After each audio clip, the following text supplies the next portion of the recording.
A jury trial is set for next month for the woman nabbed in a large drug bust at a Scottsbluff motel. KNEB.TV News starts right now. From your trusted source for news in western Nebraska and eastern Wyoming, this is KNEB.TV News. Presented by Platte Valley Companies, premier provider of financial services. Hello, I'm Ryan Murphy. This is KNEB.TV News powered by Platte Valley Companies. Thanks for joining me. In our top story, a woman arrested at a Scottsbluff motel in September following the execution of a search warrant is set to stand trial next month on several drug charges. 34-year-old Stephanie Ramos Juarez was arrested after investigators found stolen property, more than 800 suspected fentanyl pills, more than 11 grams of meth, $3,300 cash, and drug paraphernalia when the warrant was executed at the Capri Motel. She has pleaded not guilty to charges of possession of meth 10 to 27 grams and distribution of an exceptionally hazardous drug, and will stand trial on the felonies on March 12th. Co-defendant Oscar Aguero has already pleaded no contest to charges of possession with intent to distribute both fentanyl and methamphetamine, and will be back in court on March 27th for sentencing. Well, U.S. Attorney Susan Lair announced that 44-year-old Jack Brown Wilson of Big Springs was sentenced yesterday in federal court in Lincoln for failing to register under the Sex Offender Registration and Notification Act. Senior U.S. District Court Judge John M. Gerard sentenced Wilson to time served. He will now begin a 5-year term of supervised release and still register as a sex offender. And the Nebraska Emergency Management Agency is reporting considerable progress in the fight against the grassland wildfire burning northeast of North Platte. As of yesterday afternoon, the Betty's Way fire in Lincoln and Custer counties remained at just over 71,000 acres, but with an estimated 72% containment. One primary residence has been destroyed, as well as numerous outbuildings, and one primary residence has been damaged.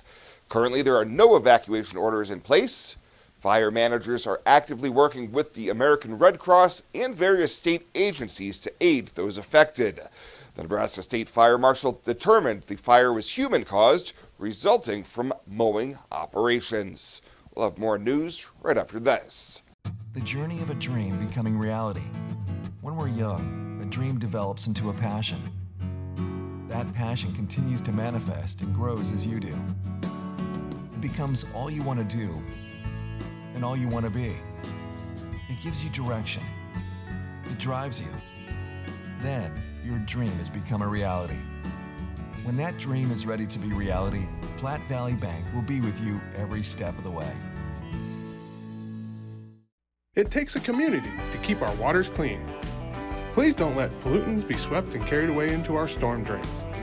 This can cause problems like clogged storm sewers and contaminating the area's rivers, lakes, and ponds. Non-point source pollutants are not from one source or property, but instead from many sources and properties, which can impair our waterways. Even one piece of trash can add up. Tri-City Stormwater wants you to remember, it's our water, our responsibility.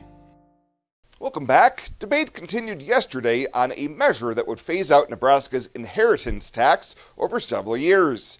LB 1067 would also reinstate state reimbursement for inmates held at county jails, as well as provide more flexibility in how counties can use visitors' promotion and improvement funds. Omaha Senator John Kavanaugh opposes the measure, saying it would just force counties to increase property taxes. And of course, we're having a large conversation here this year about how to get real property tax relief to Nebraskans.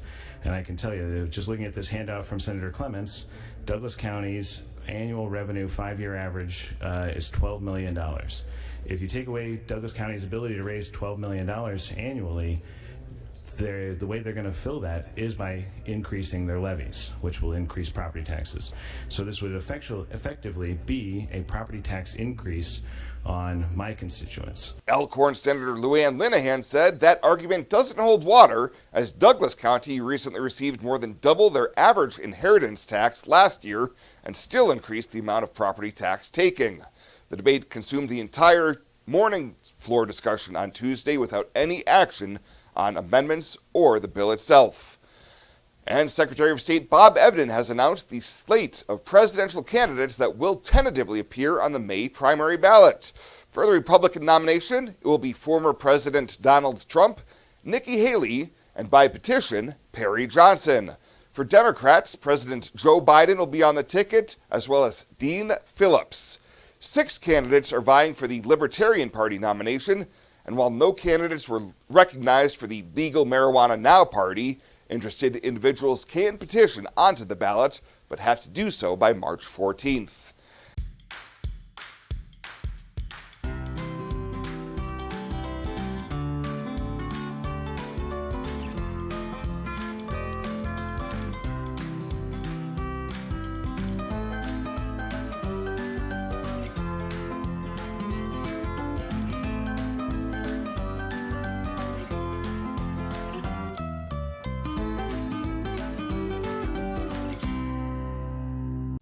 This isn't just a beautiful hospital. It's the home to exceptional patient care.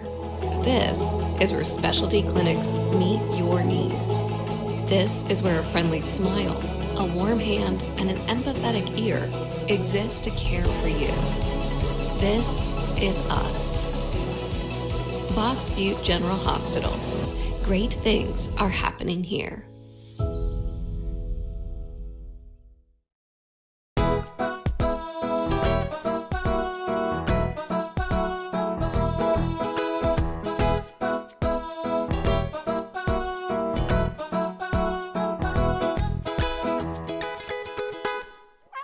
For this week's featured pet of the week, we meet Douglas, a 4-year-old retriever lab terrier pit bull mix who's been at the Humane Society for most of February.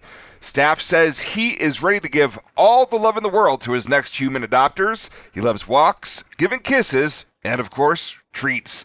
His adoption cost is $175, but that includes his neuter, microchipping, and all vaccinations. To meet Douglas or any of the cats and dogs they have available for adoption, you can head on over to the Panhandle Humane Society daily during normal business hours.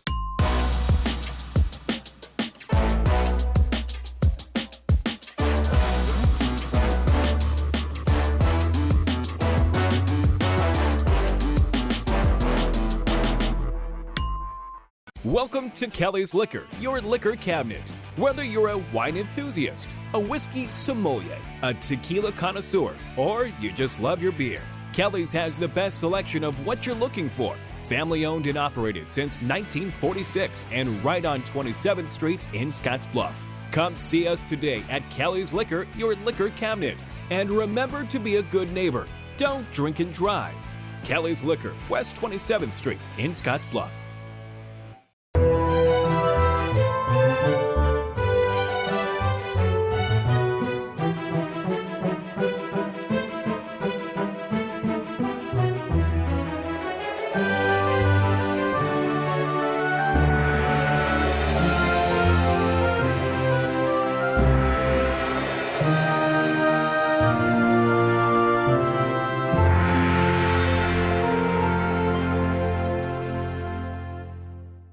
Let's take a look at your midweek community calendar, brought to you by Riverstone Bank.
The community calendar is brought to you by Riverstone Bank. We're local and we love our community.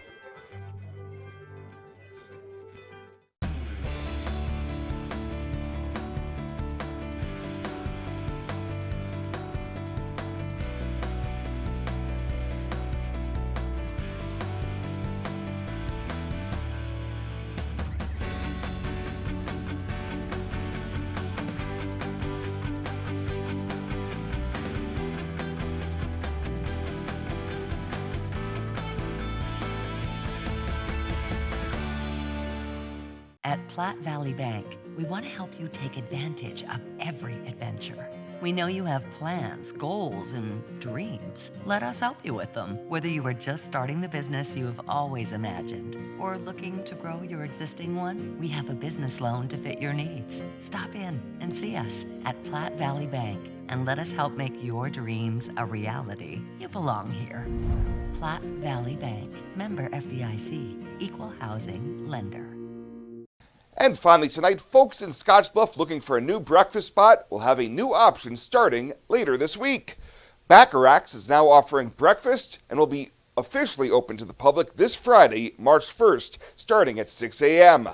Owner Tammy Cooley and her crew had a soft opening earlier this week and say with Sherry's closing down last July, she's super excited to fill the need for breakfast for her customers. Let me just say, we'd like to invite the City of Scottsbluff, all of our regular customers, in addition to new customers, to come give us a try for breakfast.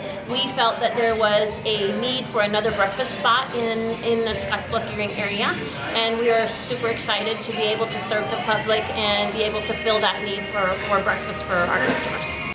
Bacharach's will have a separate menu for breakfast, which will be served until 11, and then their regular menu will be used for lunch and dinner offerings.